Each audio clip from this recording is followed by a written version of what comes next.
Hello, and welcome to another episode of the Good Boxing Podcast with your host, Josh Size. And I got another episode for you. I'm back on that grind. We're doing 100 episodes, 100 days, or you know what? Honestly, I'm just going to keep putting out episodes until I'm tired of putting them out. So look forward to those 2 or 3 episodes a day again, minimum one episode a day. I'm back. I feel it. And truthfully, I kind of miss that work ethic of just grinding out content and just coming up with really, really good ideas. Again, if you guys have any ideas, feel free to leave them in the comment section or send me an email, DM, however way you want to reach out, feel free because we're going in. All right. So for the episode today, the numbers are in for the Gervonta Davis versus Mario Barrios pay-per-view. And to be honest with you, I'm a little surprised with how they did. Evidently, according to the numbers, Gervonta Davis, according to Showtime pay per view, generated between 200,000 and 250,000 buys for his pay per view versus Mario Barrios, where he captured the WBA regular title. And honestly, it was a really, really good fight and a pretty solid card. Headlined, of course, by Gervonta Tank Davis, and the undercard featured Eric Hammer Lubin versus Jason Rosario. Now, what does this mean? In the era of boxing, especially in the 2010s, right? Everyone kind of got desensitized to Mayweather's pay-per-views, Pacquiao's pay-per-views, Oscar De La Hoya's pay-per-views, where there would be constant events that generated over 1 million buys. I mean, for fuck's sakes, Manny Pacquiao versus Floyd Mayweather Jr. generated 2.4 million buys. Conor McGregor versus Floyd Mayweather generated over 2 million buys. Canelo Alvarez versus Floyd Mayweather generated over 1.5 million buys. Cotto versus Canelo Alvarez. The list went on, and it just seemed like 1 million was the number to hit. However, while at the time there were no, in my opinion, ways to really stream, especially now. Like there was First Row Sports and a bunch of other little websites that allowed streaming to occur in order to avoid that price tag of paying the pay per view. But now it just seems like there's so many more avenues to pirate streaming a pay per view event, and there's just so many different streaming avenues. You got the Zone, you have a bunch of content, and people are constantly asking for money in order to view something.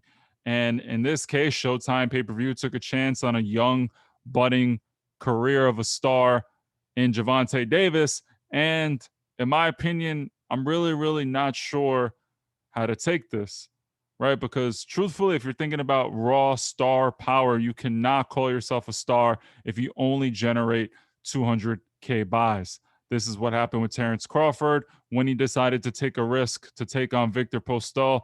And everyone kind of remembers, or actually a lot of people don't remember, that pay-per-view only did 50,000 buys. And then Bob Arum essentially got really, really mad and was like, this is why I didn't want to put you on pay-per-view. This is why I didn't want you to fight Victor Postol. There was really no money in it. Even though legacy-wise, it built Crawford up to be the pound-for-pound number 2, and at the time, maybe even number 1, arguably. But it was a drawback for Crawford. It immediately made him lose leverage in discussing pay-per-view with not Floyd Mayweather, with Errol Spence Jr., because in his first attempt at being a pay-per-view star, it was not very, very successful. Now, Gervonta Tank Davis has been fighting on pay-per-view for a few times, and Showtime is looking to basically accrue as many stars as they can in order to provide content, because let's be honest, Showtime needs stars. It's why they went after Jake Paul, who evidently netted and amassed 1.25 million buys when he fought Ben Askren.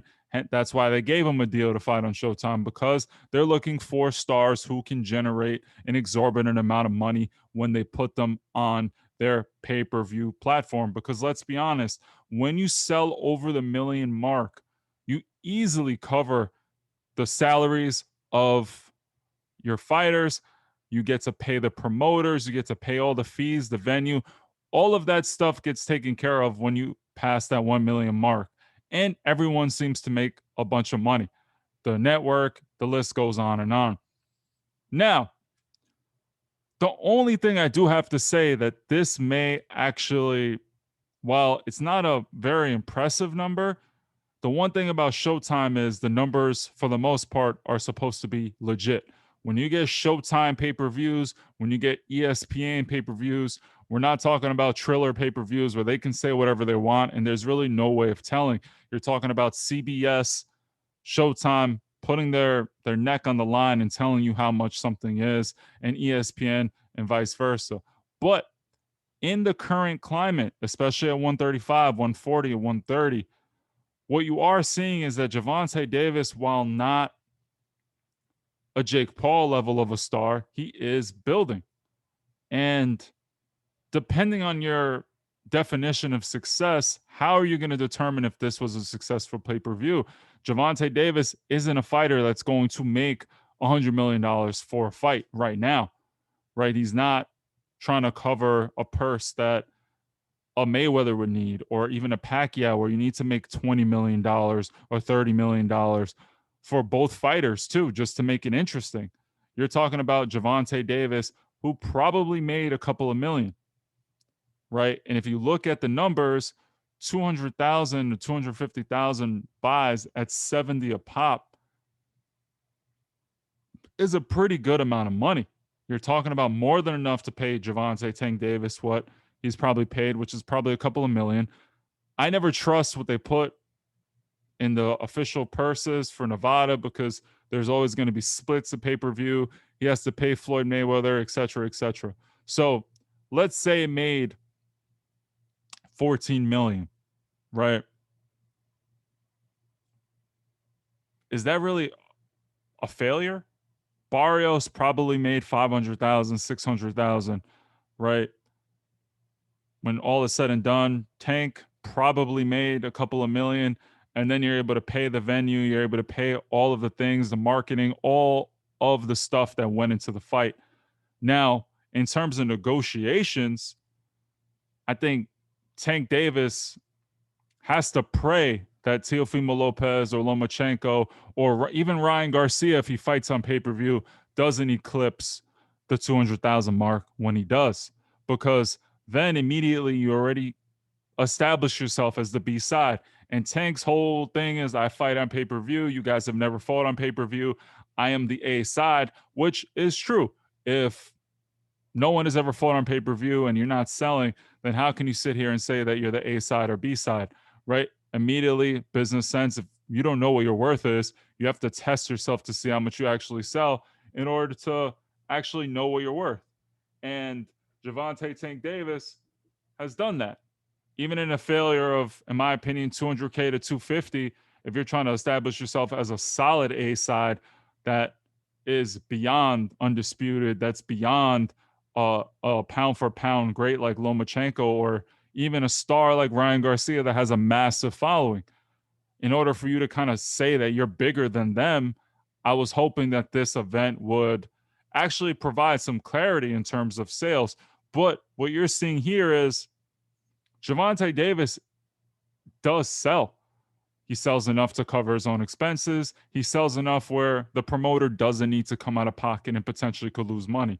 Now, I don't know if he has the bargaining power, in my opinion, now, because yes, he has 3 regular titles simultaneously in 3 divisions, which I didn't realize that was such a I didn't even realize that was the case until he beat Barrios, and I did some more research, and that's an impressive feat.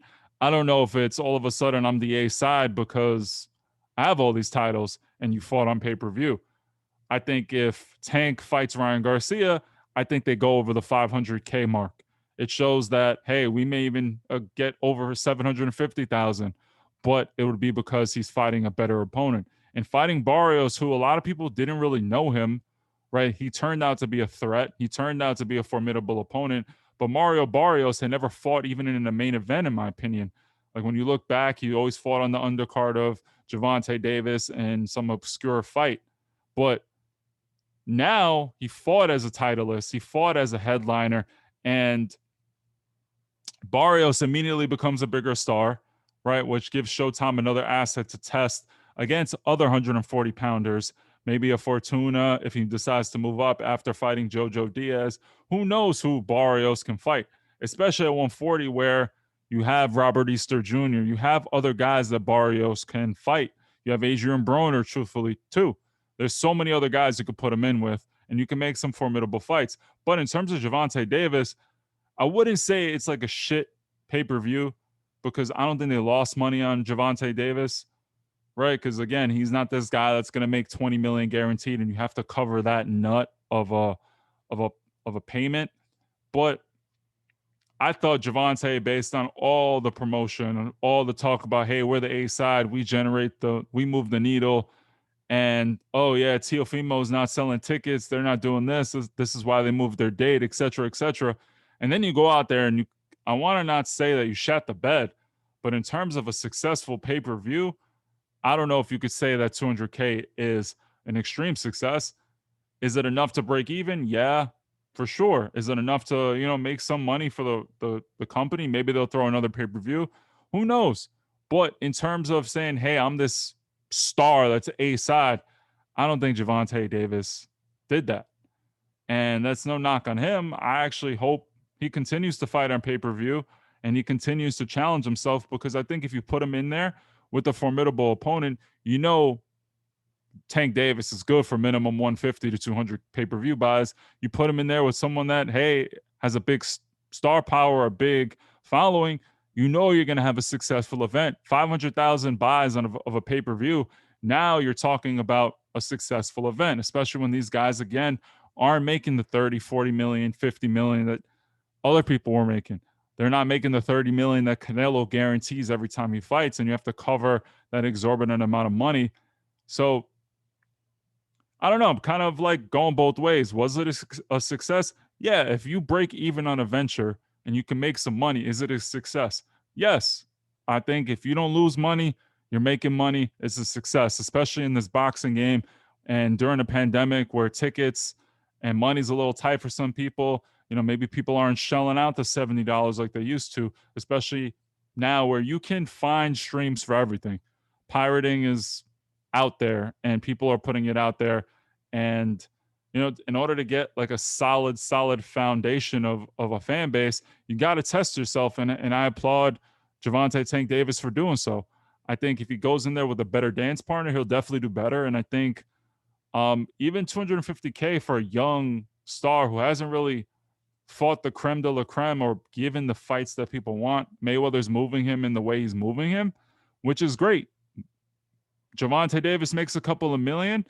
That's more than the other guys can say. I mean, Devin Haney says he makes a lot more, but the 5 million, 6 million mark, even if Gervonta's making that, I think that's a fantastic career. I mean, Teofimo had to get a purse bid in order to get 4 million, and he's fighting on Triller pay-per-view where you don't really know the numbers, but at the same time, how do you know that card is going to do 200K? If that card does 200K, then the event was a success. I think in this case, we don't know how this is going to play out, but I tell you one thing: he fights Ryan Garcia, he fights Devin Haney, he fights Teofimo Lopez, or he fights someone that's a real big name.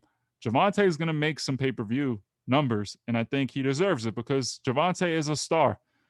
I think I wish he would fight other people to see if he could really test his legacy. But regardless, he has the knockout power, he has the boxing ability.